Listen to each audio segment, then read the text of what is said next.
que está lista para ser renovada el sistema entero. Yo le garantizo que esos padres que están en contra de las escuelas charter, sus hijos están yendo a una escuela de alto nivel y por eso a ellos les interesa que las escuelas públicas continúen haciendo como están, porque a ellos no les afectan. Vamos a hacer algo, Sheila, vamos también a dirigirnos a las personas que potencialmente nos estén viendo y estarán preguntándose qué están hablando ellos porque no entienden el idioma español. Entonces nos vamos a dirigir a ellos en inglés y vamos a hacerlo ahora mismo. We are here speaking with Sheila. This is Concepto. We are speaking in Spanish. Now we're switching to English because we want to let you know that we're talking about education in Massachusetts. As you know, Massachusetts is well known for having one of the greatest educational programs at the college level, university level. There are some great schools also in the most affluent towns, and there's some great education going on in Massachusetts. However, that's not the case in our neighborhoods. In the inner cities in Massachusetts across, and I can speak for Boston, it's the fact that that's not happening. That's why a group of parents have gotten together and started a coalition, a movement, so that we can open up the doors to the 37,000 students who sit on waiting lists. There are a lot of good things happening in charter schools, and we'll get to that when we come back. We're going to a clip from your website, Great Schools in Massachusetts. When we return, we're going to keep on talking about the great things that charter schools are doing in our neighborhoods. Stay with us. Hey everybody, this is Massachusetts Governor Charlie Baker. I really wish I could be with you all today because what you're doing today really matters. It matters for thousands of kids and thousands of families here in the Commonwealth of Mass. I support your desire to lift the charter school cap here in the Commonwealth and give some of those, perhaps all of those 37,000 kids who can't get into the school they want to go to and their parents want to send them to, the opportunity to get the kind of education they deserve. We have a lot of work to do on this issue and many forces to overcome. But with your lift and our help, we will get there. Stay strong, keep going, and let's get it done. The kids can't wait. Thank you very much. Okay, that's directly from the governor of Massachusetts, Charlie Baker. He is in our side on this time, and it is great that he's advocating to lift the cap on charter schools. He knows it's not going to be easy. He knows there is a lot of work ahead. What type of things are going on right now? So right now, the governor has proposed a bill that would bring 12 charter schools a year, which would be about 10,000 seats a year for the next 10 years, because there's a charter cap. There's a limit to how many charter seats are available at the moment. So he wants to change this for the 34,000 families that have kids in a wait list that want to attend a charter school but cannot. And these are, charter schools are public schools, and parents should have the option to be able to send their kids wherever they want. And we have seen a track record of charter schools just outperforming most of the schools in the state. So we want to make sure that these families have access to the school. It's really important time because that bill is in the Senate now, and they will be voting on this bill, whether to approve it or not. And we want to make sure that they approve this, and obviously there will be some reform to this bill. It might not be the 12 schools, it might be less, but we want to make sure that it's still a change that will make a difference on the 34,000 families that are waiting. So that way they can have an opportunity to send their kids to the school that they want.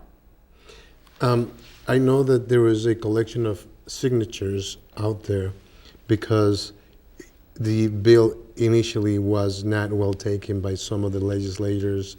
There was a talk that, our plan to send our kids and give them a great education is too ambitious. Exactly. So what's happening right now is they have till June, the Senate has till June to decide if they're going to reform the bill that the governor has proposed, if they're going to pass it. If they do, and it's a bill that it's helpful to the charter schools and we agree with, then that's fine. But if they pass something that is too reform, that is not going to help the parents, the 34,000 families get their kids into a charter school, then we have a question going to the ballot. And that question going to the ballot is very similar to the governor's bill. It's 12 new schools a year, about 10,000 seats. And we as voters can then go in November and vote and decide this is what we want. So right now we're leaving it up to the Senate to make the decisions they want to make. But if they decide that it's not going to be helpful for the families that are waiting, then in June we can decide to say, okay, we're going to go forward with the question to the ballot. I know there has been rallies. We've gone to the Boston Common. All the schools have gotten together. We marched through Boston Common. We basically set up front in front of the State House so that the legislators know that we mean business. Oh yes, we've been working with parents and organizing around this for since September on this specific campaign, and we've been visiting them at the State House, making sure that parents are talking to them and talking about their experiences, whether it is they've had a good experience at the charter school or whether it is they have had an experience that hasn't been a good one at another school and the change that the charter school has done for them.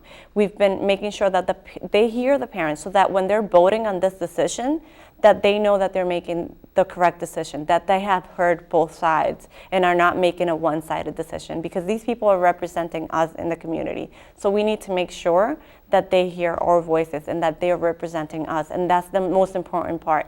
We have parents talking to the media, just connecting them so that they can be heard. And like you said, we had a rally in November where we had over 1,000 parents come together and say, this is something that we want. And we continue to have press conference. And we've been very lucky that the governor has been so supportive and attended a lot of the press conferences that we've had to make sure that the senators know that he's with us, that he supports this movement of parents and what they want, that we want to make sure that those 34,000 families can have access to a charter school just like you and I have.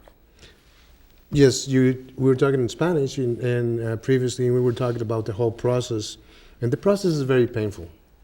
Let's be honest. To go and try to get your kid in a lottery, like pull the name out of a hat, and hoping that you get that number is sort of like playing megabucks.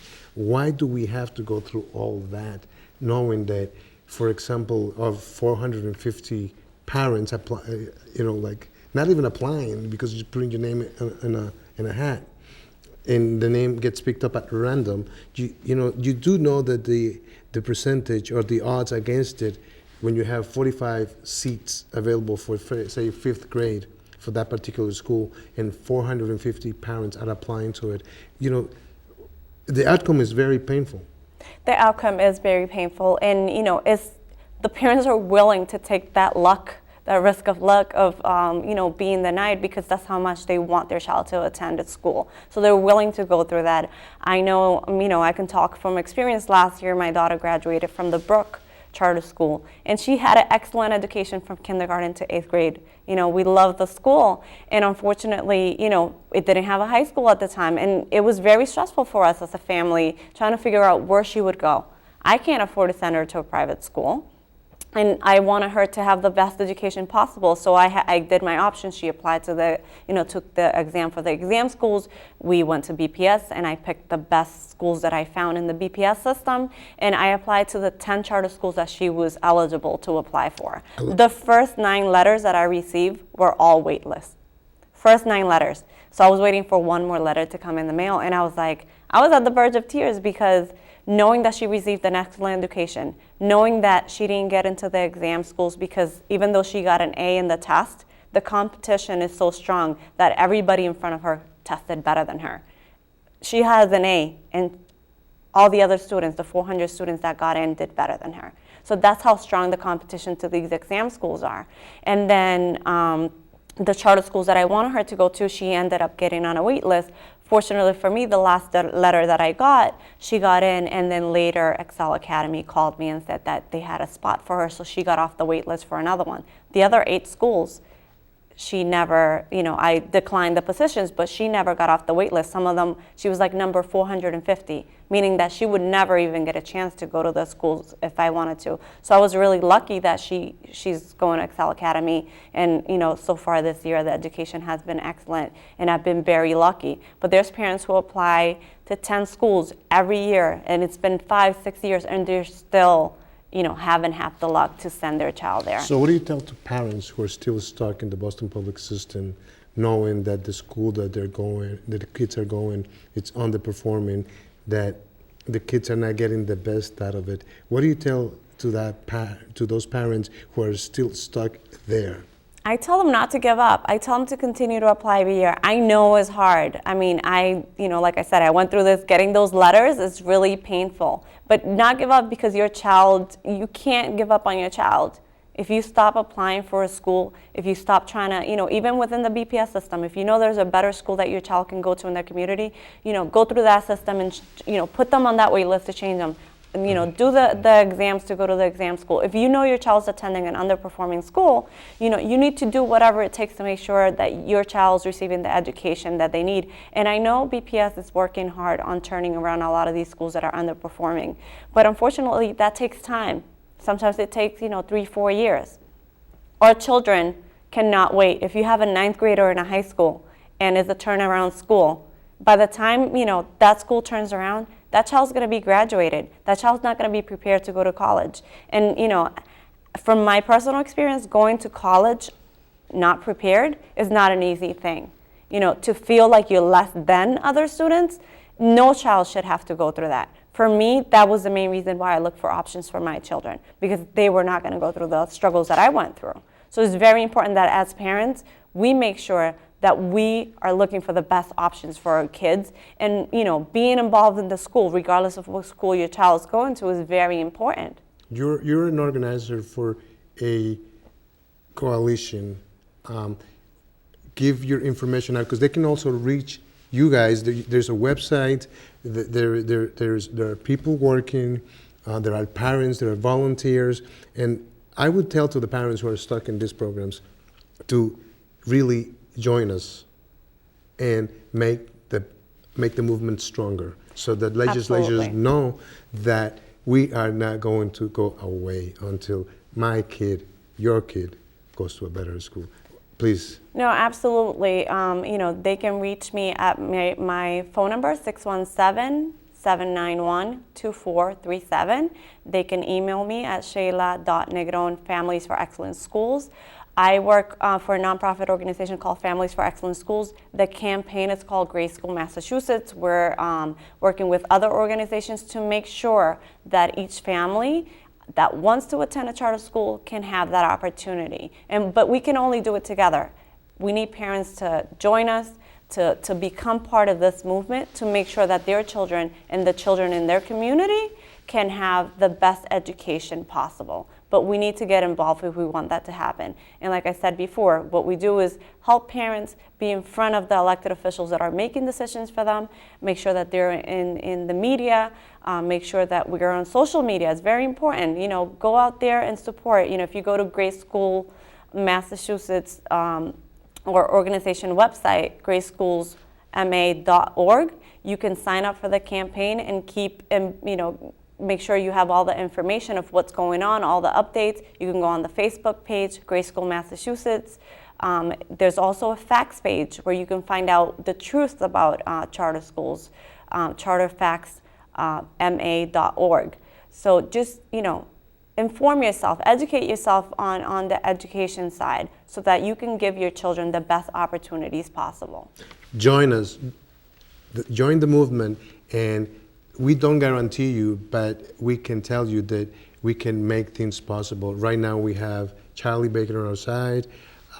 He's our governor. We also have a couple of legislators who are listening to us. There are other ones who have other perception about what the movement is all about. But we're going to go to another clip. When we come back, we're going to be talking about the other side of the coin, which is Massachusetts Teacher Associations, the teachers unions, and all of these other people who are actually saying that this is not the time when actually our kids are going to underperforming schools and are basically missing on the opportunity of a better